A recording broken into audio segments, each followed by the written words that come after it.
Hello সবাইকে, আমি সোনাই। আর আজ আমি তোমাদের সামনে একটা নিয়ে আসছি নতুন ভিডিও।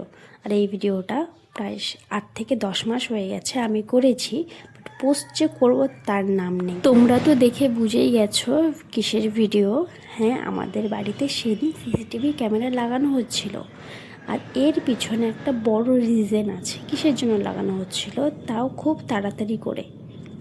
এর আগে আমাদের বাড়িতে চুরি হয়েছে। না, এই বাড়িতে নয়, আমরা আগে পুরনো বাড়িতে থাকতাম সেই বাড়িতে। তারপর আমরা এই বাড়িতে শিফট হই। তো যখন পুরনো বাড়িতে চুরি হয়েছে তারপরের থেকে আমাদের বাড়িতে কেউ না কেউ একজন থাকে, সবাই আমরা একসাথে বের হই না। আর সেই টাইমে ছিল দুর্গাপূজা কিছুদিন পরে। তো আমরা ভাবলাম পূজাতে তো সবাই মিলে একসাথে বের হবই, বাট খালি বাড়ি রেখে তো বের হওয়া যাবে না। কারণ এর আগে আমাদের অনেক কিছু চুরি হয়ে গেছে, বাড়িতে ভাঙচুর হয়েছে। তো তার জন্যই এই সিসিটিভিটা খুব ইমার্জেন্সি লাগানো হচ্ছিল।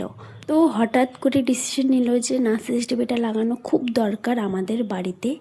তো এখানে আমরা ডিসাইড করছিলাম কোন ক্যামেরাটা কোন জায়গায় লাগাবো।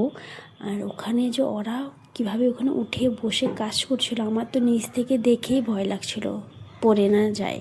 আর এই বাড়িতে ক্যামেরা লাগানোর পিছনে আরেকটা রিজন আছে, এটা আমি নেক্সট ভিডিওতে বলবো।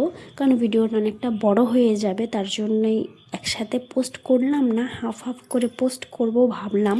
তো চলো টাটা, দেখা হচ্ছে নেক্সট ভিডিওতে। আর ভিডিওটা কেমন লাগলো